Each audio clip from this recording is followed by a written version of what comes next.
So I guess we do have some new guys here, which is good. Some new additions that we're excited about. I'm Billy Philo. I played at Central Dauphin, played junior college baseball for 2 years, played at Kutztown, was a pitcher for 2 years, and then pitched 3 years of professional independent baseball. And now I've been working with the Mavs for, I think this is my 4th season, but only my 2nd season as a head coach. So last year was my first opportunity to coach a team, and I really enjoyed it. I really enjoyed seeing the young men develop, not only as baseball players, but as human beings, which is more important to me than anything. We have Coach Such, who has been a tremendous help to me. He is the JV head coach at Susquehanna. He's been coaching for probably as long as I've been playing baseball, so he has a lot more coaching experience than I do. And he really steps in if I have something going on, or if I'm out of commission for whatever reason. Coach Such has done a great job at stepping in and leading the team and leading these young men.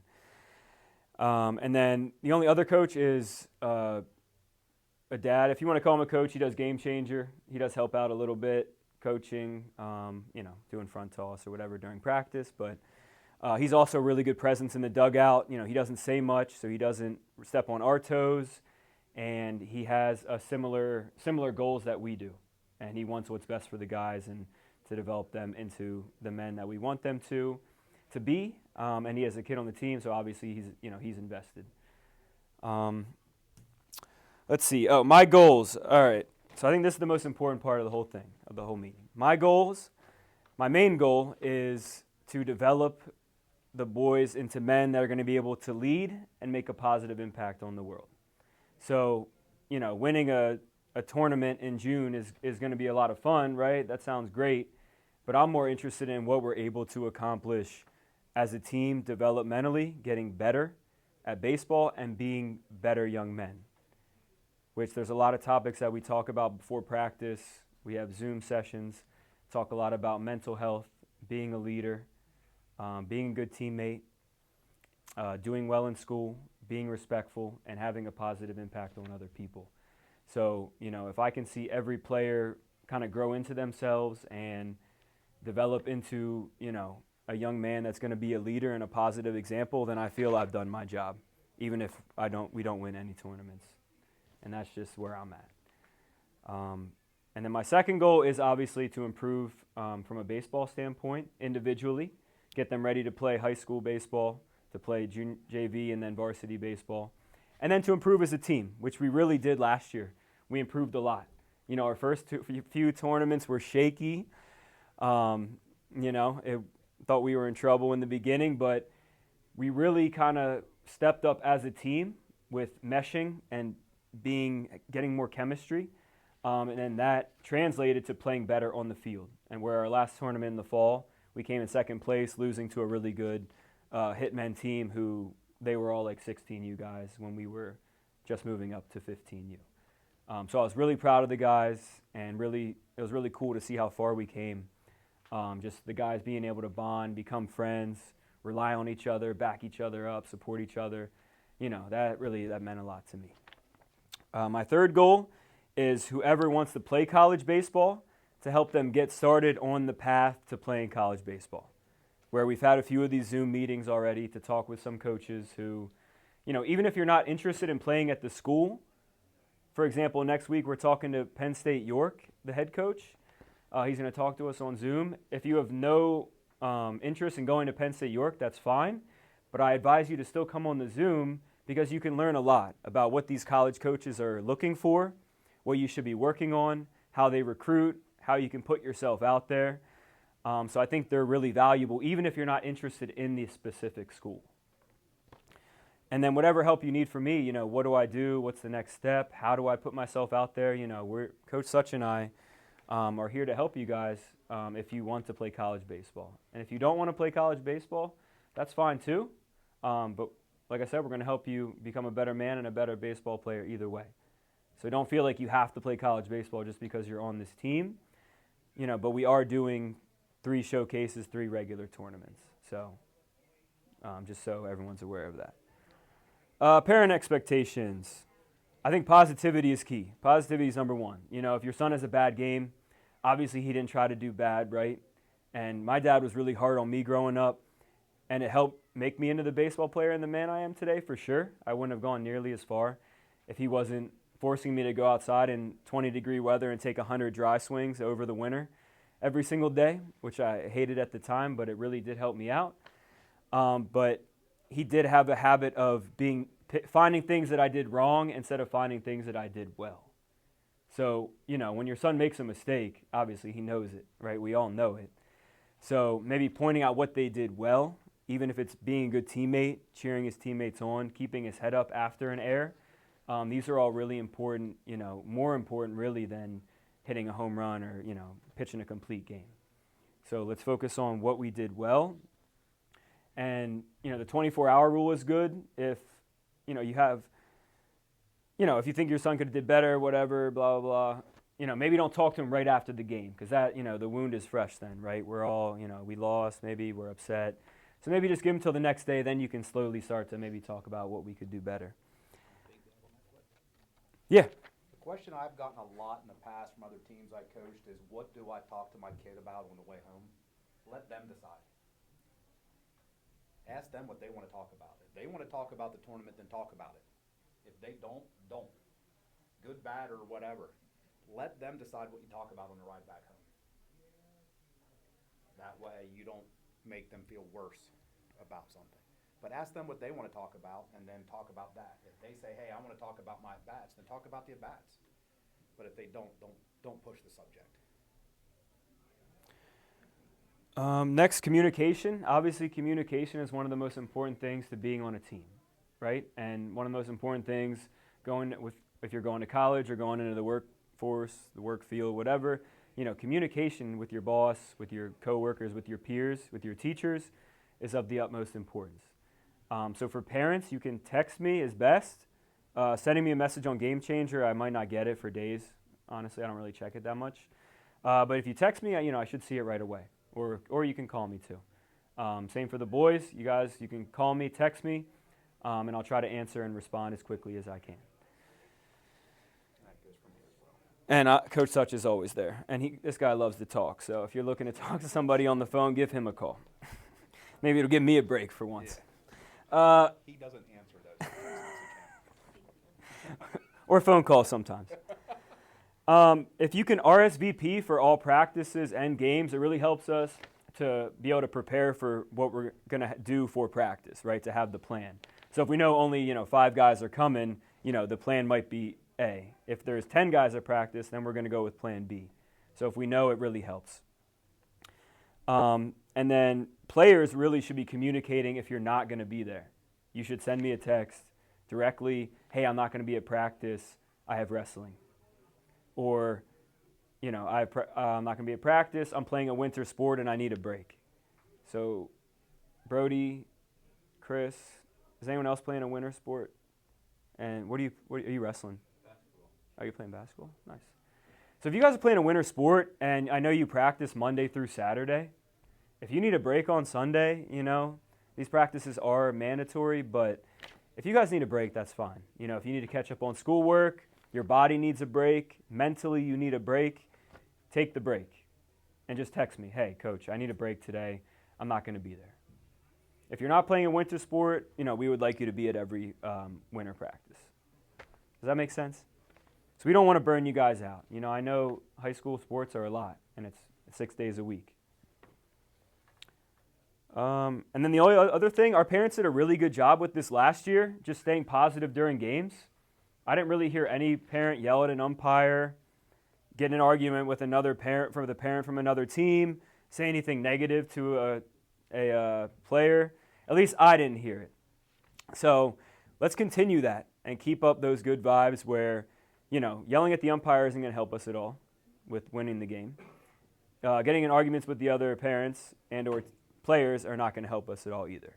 So what we can do is obviously positive cheering only. You know, that goes for our players too, which we're going to talk about how to cheer for our team, how to be a good teammate. We'll go get into more of that. So I have to say this. It's like a 2-strike rule, one time you yell at an umpire, set a bad example for the players, I'll get a warning. You get a warning, I'll talk to you.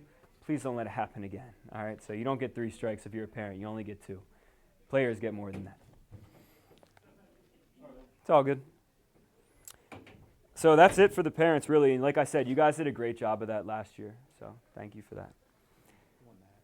With us doing showcases now, umpires talk not to each other plus schools. So if we build a reputation of being the ones that always ride an umpire when we go to a showcase, those colleges that are there are going to go, oh God, here comes these guys. I got to deal with them. And that's just going to make us look bad and also make them not really interested in the kids. So that's where that positivity always comes in, and I can speak of that from experience from a different organization that I was with in the past. My kids and my parents had the reputation of being quality kids, quality parents. When you do a showcase, if you have the last game on a Sunday, you're lucky if there's a college there. Because let's be honest, they're there from 8 o'clock Saturday till 7 o'clock Saturday night, and then back again at 8 o'clock Sunday morning. They're not waiting until 5, 6 o'clock at night. They want to get home. If you got quality kids, quality parents, they will wait and stay. And I have seen it personally. I have had showcases where the schools have come up, and the only reason they were still there was because of us coming in and playing at that time. So it does make a difference that way, as far as what schools are interested in. They will all get a roster of our kids, and they will have their numbers. And when they come in there, when they see it, they'll just sit there and take a black marker and put a name right through the kid. And he'll have 0 shot of going to that school because they're not going to deal with it. Yeah, they say when a college recruits a player, they're recruiting the whole family. So something to keep in mind. Player expectations, real quick, and then we're about done here. So work on becoming a better man first. We talk about this all the time, right? Making a positive impact on other people. Being a leader at school. If you see something that, that shouldn't be happening, if you can help somebody, do it, right? You can, help somebody have a better day. Somebody's getting bullied. Somebody don't have a lot of friends. We talk about this all the time, People look up to you guys as athletes, right? So we can really make a positive impact on other people that don't have as many friends, or don't have any friends, some kids, and some kids don't have anything. So just saying hi to somebody, that doesn't normally get a lot of attention can really, really change their whole day around. Communicate with coaches when you're going to miss practice. You're old enough now. Your parents shouldn't be doing it. You should be doing it. Be a good teammate. We'll talk about that more. Make a positive impact. Focus and give your best effort, not only at baseball. Give your best effort in everything you do. All right, in school, obviously, go home, be a good family member. If your room, for example, if your room's super messy, it's going to make your brain messy. So these things all translate to each other. Everything is connected, right? If we're not giving our best in school, it's going to be hard to flip that switch and come and give our best at practice, right? So we should be doing our best with every single thing that we do. Once practice starts, no phones out at all, right? So we don't need our phones. We could take a break from them. Right on cue, perfect. For the players, that is. Parents, you can do what you want. You're grown. But if it says 15 minutes to be here before 15 minutes before practice, that's when the phones are done, the 15 minutes before, just so we're all on the same page. Wear baseball pants. Hey, Lance, please wear baseball pants to practice. Number 7, Lance. Right on cue again. This is perfect timing. Thank you, guys. And sneakers. Just the rubber cleats, they tear up the mound and tear up the mats we have to hit on. So just wear sneakers or turfs. And be on time. Thank you, Lance. Okay, already went over that. Summer practices, when we do start those. So right when high school baseball is going to start, tryouts start, we're going to shut it down. Then you guys focus on high school baseball. And then, play your season out, and then we're going to start practice right after high school baseball is over. And then those practices will also be mandatory, where we're either going to pick one practice a week or one out of the 2. You have to be there, or else you'll get suspended for a game that weekend. Because I think we could do a better job of being on the same page, where we had some defensive plays, some bunt plays, going over our signs where not everyone was at practice, and it's really hard to get everyone on the same page with only a few guys coming to practice. So, you're making a commitment to the Mavs here, and we know it's a big commitment financially and time-wise.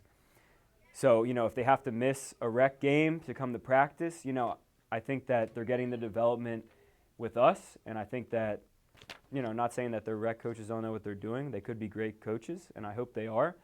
But, you're making this investment, so I think, if you have to miss a rec game to make one of our practices so you don't get suspended for a game, that's just how we're going to have to do it. The Zoom meetings, try to make as many as possible. I think they're going to be really beneficial.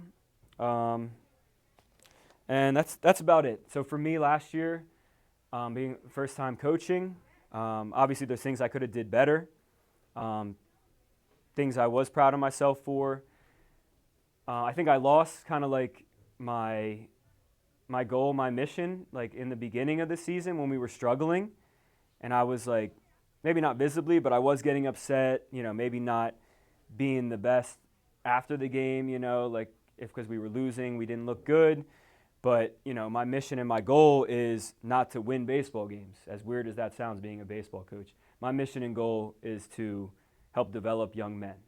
And I kind of lost hold of that, and then something brought it back. I read a book or heard a podcast or something where my mission kind of came back, and I, realized that, like, this is my calling in life, which is really cool. All I do is coach baseball. I run my baseball company.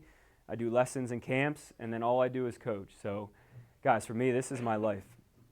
And this is really meaningful for me, and it really means a lot to see you guys grow. And, like, that's basically, you guys, well, my family first, and then you guys, like, that's what I live for, really, is to help you young men and just try to set a positive example, and then to hopefully you guys, when you're done and you're not on the Mavs anymore, you can go out and make a positive impact on the world, and then it can just keep snowballing, and then that's the way we make a change in this world, right?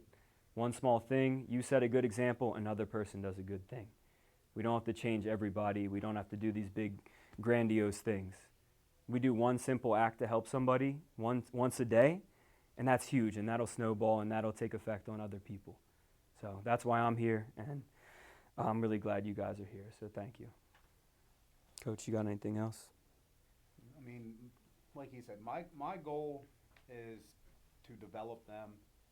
Honestly, looking at the group of kids I have here, my goal is I'd love for all of them to be varsity next year. Now, I also know some of the schools they go to, that's not going to happen just based on the size of the school.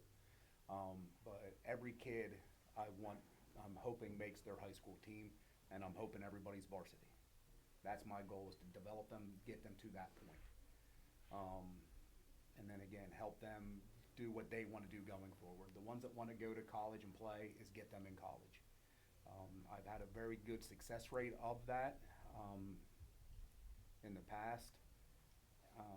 And then again, even when high school starts, if you feel you're struggling with something, like you just don't feel like you're getting the reps at practice, reach out to me. We can meet somewhere, and I'll throw and give you extra BP, and we can work on what you feel is a weakness and help develop that way. I do coach high school baseball, so obviously depending on the day, I might not be around, as at least Chris will soon be able to attest, and a couple of the other guys here. The league we play in, they're not exactly close. So I do have hour-and-a-half bus rides, so that eliminates some of those days because that's a one-way bus ride. But I am willing to help at any time that I can. So just feel free to reach out. The Zoom meetings are very important. Come with questions, guys. Again, like Billy said, even if you're not interested in Penn State York, get on the call, have a question ready. Like if you know you want to pitch in college, ask him what's something you can do to help. If you feel you're not flexible enough, ask him if there's a drill or some type of a workout that you can do to help, to try to get you more flexible. Anything, they're a wealth of knowledge. I can say personally, the guy at Penn State York is a great, great guy. He will be open, he will be honest. He actually used to be the player director for Go Wags before he got the Penn State York job. So he will definitely be able to give you good advice on development and what you need to work on to help get you where you need to go. All right, parents, thank you for your time. We appreciate it. We'll keep the boys in here. You guys can go, and then we'll get practice started. So thanks.